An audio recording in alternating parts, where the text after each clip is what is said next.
What's up, guys? So today we will be talking about the whole debacle with the transmission for my car. Might as well just take the time to do this now that I have it out. I've got it sent out to Performance Auto Works.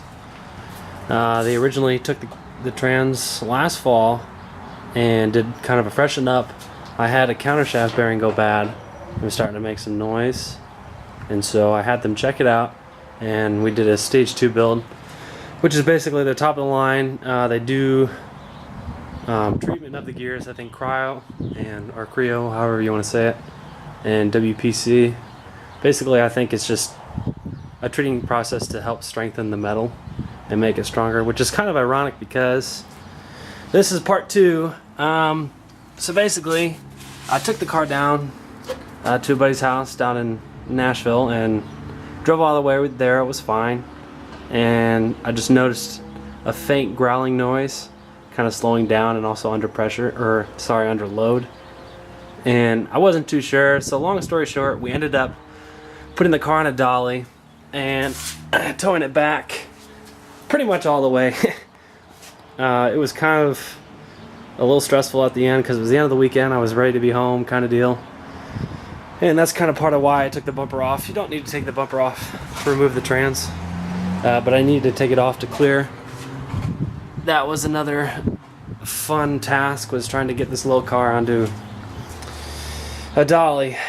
So anyway, sent it out to them again, and he found out that actually one tooth broke in third gear, and that piece got lodged in either the final drive or the differential, somewhere where it sounded like basically the noise was happening all the time. It didn't matter if I was in gear, out of gear, clutch in, clutch out, it didn't matter.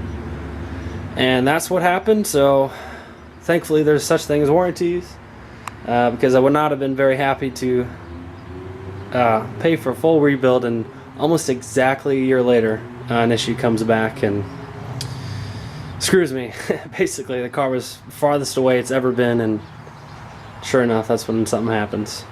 This has kind of been my luck for this car.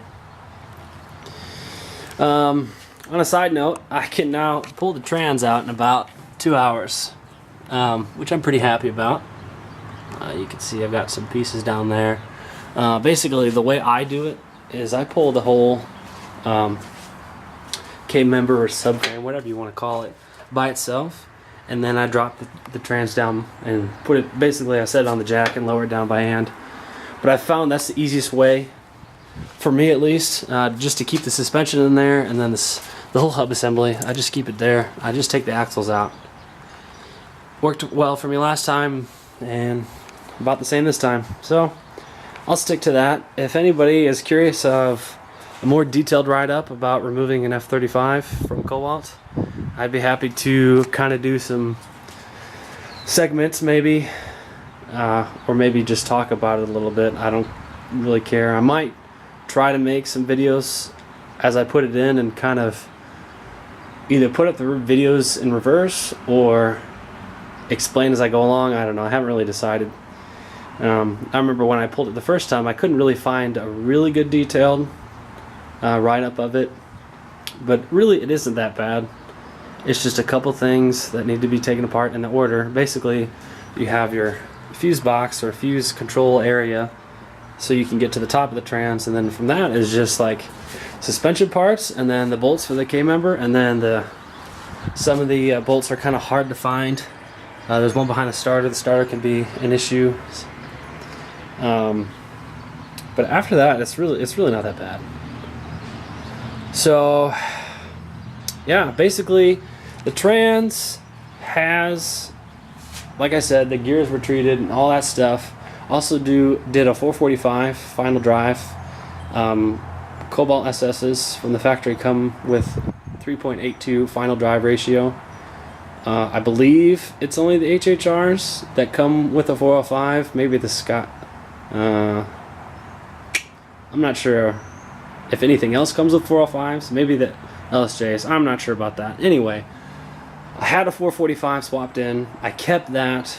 I'm pretty happy with an F35. A lot of people, especially when they go big turbo, and especially the FR 6758, the torque comes on so strong, and it really puts a test to a stock F35, and most people burn through them. But I wanted to keep it. An F40 swap would have been cool, but you have to find the trans, hope it's good, and then you have the conversion kit. I guess ZZP makes one.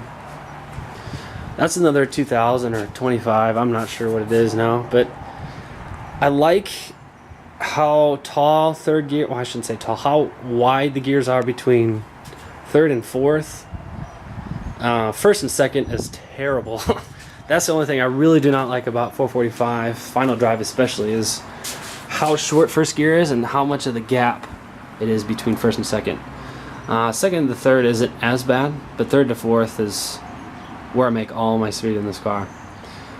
So for people that are curious about getting rid of F35 or going F40 or going even F23, I've heard of people doing that. I haven't done a lot of research of that, so I'm not sure what that entails. I know that the shaft or the drive shafts are different size, I believe.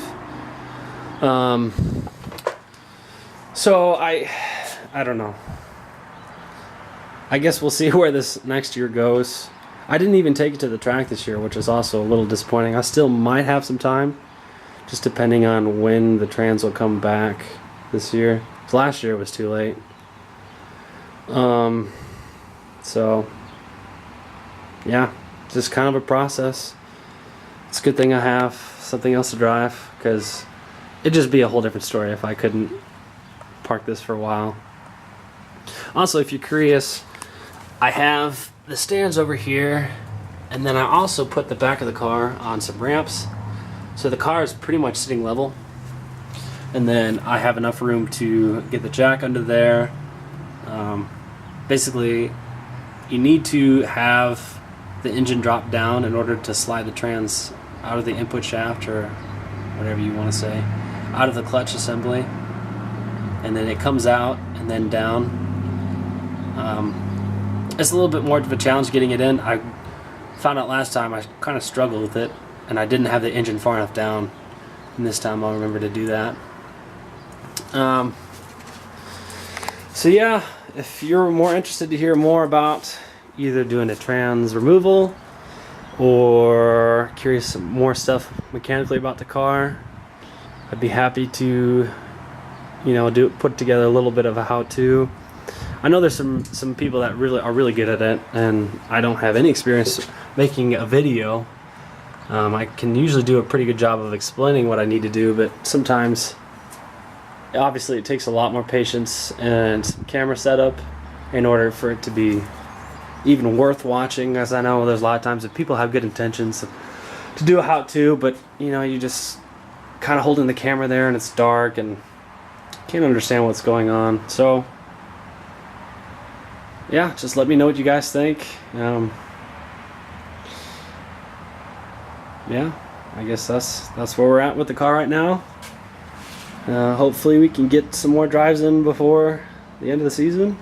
If not, oh well. Life goes on. Car's still here. I guess that's it for today. So thanks for watching, guys. Let me know what you think, and subscribe for more videos. Thanks.